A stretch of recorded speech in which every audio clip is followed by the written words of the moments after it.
Até lá.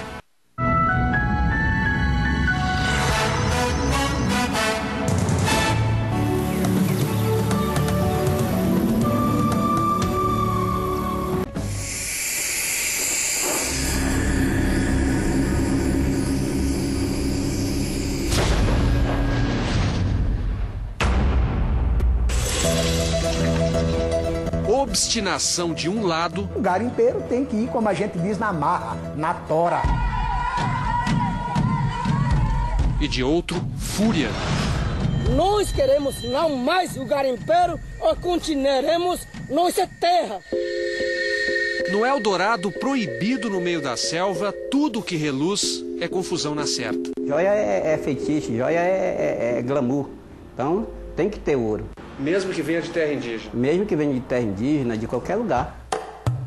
A alta do preço no mercado internacional está provocando uma nova corrida do ouro na terra indígena Yanomami, em Roraima.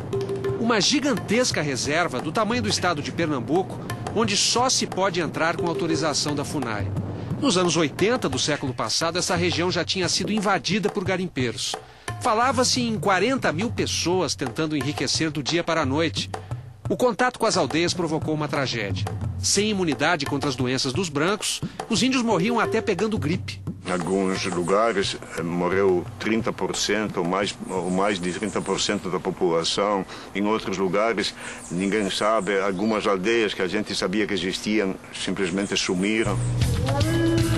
Expulsos nos anos 90, os garimpeiros estão voltando agora. O fantástico foi procurá-los no meio da floresta.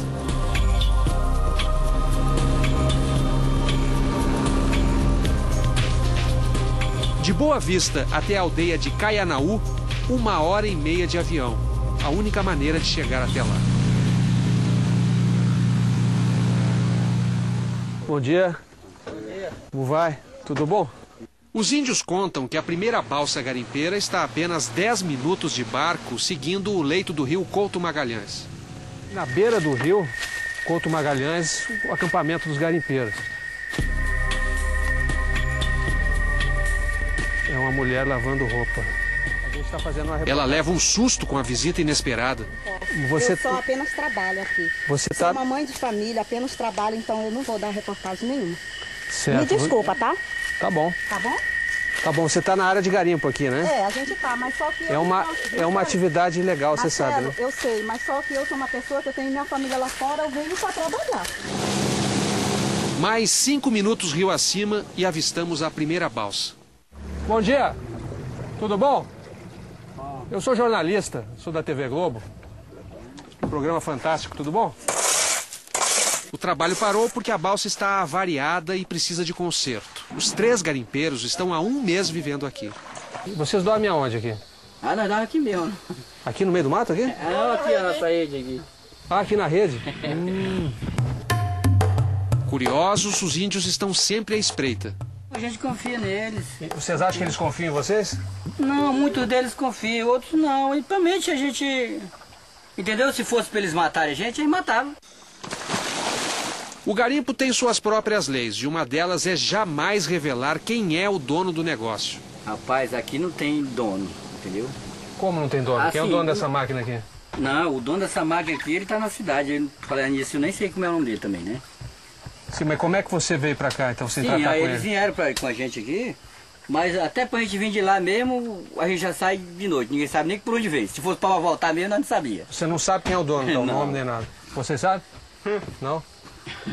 E como é que vocês dão a porcentagem para ele? Sim, não, essa porcentagem aqui, tem um pessoal que vem aí e leva, e também ninguém sabe quem é, né? 60% ficam com o dono, o resto é dividido entre eles. Analfabeto, sem formação profissional, pai de 2 filhos, Sebastião nem pensa em deixar o garimpo. Se a polícia leva nós e nós puder voltar, nós voltamos de novo.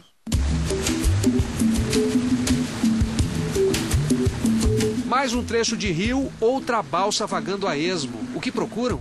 Ouro? Ouro? Estamos procurando ouro. Né? Acharam? Não, ainda não. E esse ouro que está no seu dente foi você que achou, não? Esse daqui foi. Ah, foi? Aonde? Esse daqui foi na Guiana Francesa. Quem zanza atrás de ouro não sabe o que é fronteira. Para a Guiana Francesa, depois foi para a Guiana Inglesa e depois a gente veio para cá. Sempre com garimpo? Sempre garimpo. Nunca ficou rico? Não, não. Ainda não.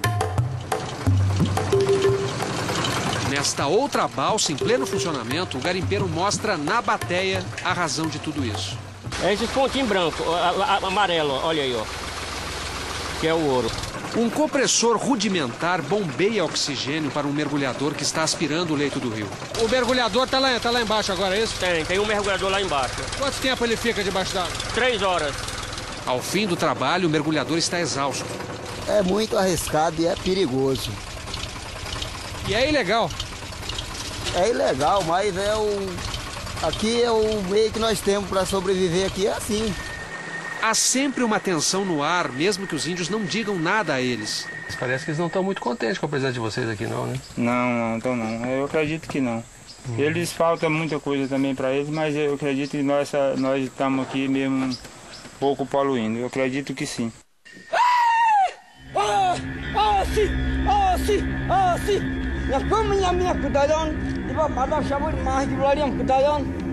Na aldeia de Papiú, as lideranças estão enfurecidas. Brandindo o machado, Joana Yanomami diz que os garimpeiros mataram os avós dela anos atrás e que voltaram agora para trazer mais doenças e matar mais índios. Voltem para a casa de vocês, deixem a nossa terra em paz, ela grita em Yanomami. No Centro de Atendimento de Saúde Indígena, em Boa Vista, 53 índios já estão internados com doenças que podem ter sido transmitidas por garimpeiros. No início do ano, a médica Rosemary Queiroz constatou 19 mortes por malária numa aldeia na fronteira com a Venezuela. Ela fotografou o atendimento. Para a médica, não há dúvida de que o mosquito da malária picou garimpeiros doentes e contaminou os índios. Tinha algumas facão, nós observamos até armas lá dentro. Então, assim, tinha contato com garimpo. Outros 4 índios morreram após o socorro, chegando a 23 mortes de uma só vez. No ano passado, em todo o Brasil, o Ministério da Saúde só registrou 72 mortes por malária. Apenas 3 em Roraima. Óbito nós não temos. E de repente nós deparamos com 23 óbitos, que para a comunidade deles, que são de 210, representavam mais de 10%. A grande preocupação da FUNAI é com as aldeias de índios isolados que não têm contato com brancos e nenhuma imunidade contra doenças. Existem garimpeiros próximos a esses grupos isolados? Muito próximos a esses grupos isolados. Nós temos pistas de garimpo, com acampamentos de garimpo a menos de 15 quilômetros desses grupos isolados. A FUNAI identificou 110 pistas clandestinas de avião dentro da reserva Yanomami. Pelo menos 15 estão em operação. Uma delas muito próxima à aldeia dos Moxi-Ratetemes, um grupo de Yanomamis que não tem contato nem com outros índios. Essas são imagens inéditas dos Moxi-Ratetemes, filmados pela primeira vez em maio último.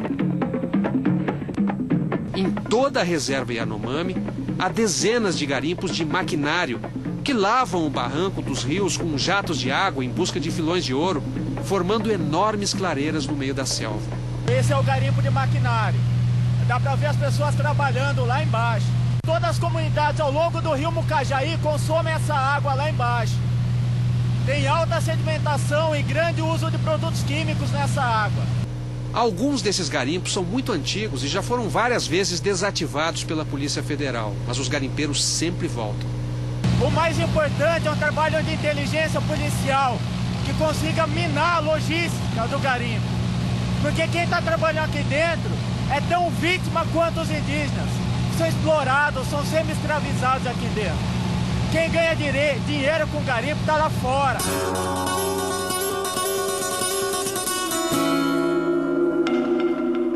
Qual é o investimento necessário para se começar o negócio do garimpo? R$200 mil. Geraldo investiu e ganhou. É uma questão de sorte. É uma questão de sorte. Um jogo, né? É um jogo. Sempre é um jogo. É um jogo alto. Arrisca até a vida nesse jogo. Durante muitos anos, ele foi dono de balsas de garimpo na terra Yanomami. Eu, pessoalmente, nunca fui pego, mas meus acampamentos foram destruídos 3 vezes pela polícia. Ele diz que desistiu, mas duvida que o garimpo acabe. E a explosão das pistas funciona? A explosão da pista, elas são recuperadas. É mais fácil recuperar a pista do que repor o material. equipamento. Em quanto tempo é possível recuperar uma pista dinamitada? 15 dias. Se a Polícia Federal, o Exército forem lá e botarem dinamite nas pistas, isso não vai resolver? Não, isso aí não resolve nada, não. Isso aí tá gastando remédio com um doente que já está condenado à morte. Ildefonso Lopes, o comandante mineiro, é um piloto afamado. Quantos garimpeiros o senhor já levou para a terra indígena? Milhares de garimpeiros. Ganhou muito dinheiro? Ganhei bastante, graças a Deus ganhei. Ele jura que não voa mais para o garimpo, embora seja um negócio pra lá de lucrativo. Um dono de avião hoje que mexe com o que voa para essa região, que é muito arriscado, ele deve faturar aí um aviãozinho que custa uns 150, ele deve faturar aí uns 60, 70 mil por mês. Tem a vezes fatura até 1 quilo de ouro. Mineiro diz que a reserva Yanomami é um queijo suíço gigante.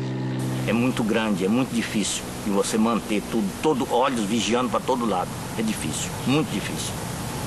Tinha que botar um soldado, um agente da Polícia Federal em cada quilômetro para vigiar. A FUNAI reconhece a ausência do Estado na reserva e promete instalar bases de vigilância ainda este ano. Quando não há a presença efetiva do Estado Democrático de Direito, é que essas pessoas que cumprem ilícitos, não é, se sentem à vontade para, inclusive, debochar, muitas vezes, da ação do Estado. O Ministério Público Federal chegou a denunciar 30 garimpeiros em Roraima. Ninguém foi preso. A legislação penal é muito branda com os garimpeiros. Os garimpeiros, normalmente, depois de denunciados, voltam a reincidir e retornam à terra indígena. Em nota, a Polícia Federal disse que faz constantes operações de retirada de garimpeiros com a ajuda das Forças Armadas. Entretanto, eles sempre voltam justamente por causa das brechas na legislação. Pode até ser proibido, mas o ouro da terra indígena alimenta livremente o comércio. Até hoje, essa avenida aqui no centro de Boa Vista é conhecida como a Rua do Ouro. Existem 40 lojas de compra de ouro e venda de joias registradas no Sindicato dos Joalheiros da cidade. Embora parte desse comércio aconteça à sombra da lei, ele é feito à luz do dia, sem que ninguém se preocupe em escondê-lo. Se o garimpeiro chegar hoje da terra indígena Yanomami com ouro para vender para o senhor compra? Sim. Eu ou muitos compradores aqui procedem assim. E o senhor sabe que isso é ilegal? É ilegal. E o senhor não se importa? Não, eu não me importo. Absolutamente. E não tem medo de ser preso? Olha, medo de ser preso, todos têm, tá? Mas tem quem prende e tem quem solta, entendeu? Tem advogado para soltar. Agente aposentado da Polícia Federal, José Leles agora é empresário do ramo joalheiro. Tem colegas nossos que falam até mesmo em invadir. Outra invasão como ocorreu nos anos 80. Mas a gente então fica controlando, fica segurando, dizendo para eles que nós estamos em processo de legalização. Um projeto de lei regulamentando a extração mineral nas terras indígenas tramita no Congresso Nacional. O maior líder Yanomami, o pajé Davi Copenaua, conhecido até na Europa como o Dalai Lama da floresta, é radicalmente contra. Acaba a floresta, acaba os índios e depois a natureza vai brigar com vocês. Muita chuva e muito quente. Essa é a nossa palavra. Para Davi, só há uma providência a tomar. Saber respeitar, pensar no futuro, futuro adiante. A futuro adiante, nosso filho de vocês, precisa também a meio ambiente vivo, em pé. A retirada dos garimpeiros, a terra Yanomami urgente. Isso é o que nós queremos.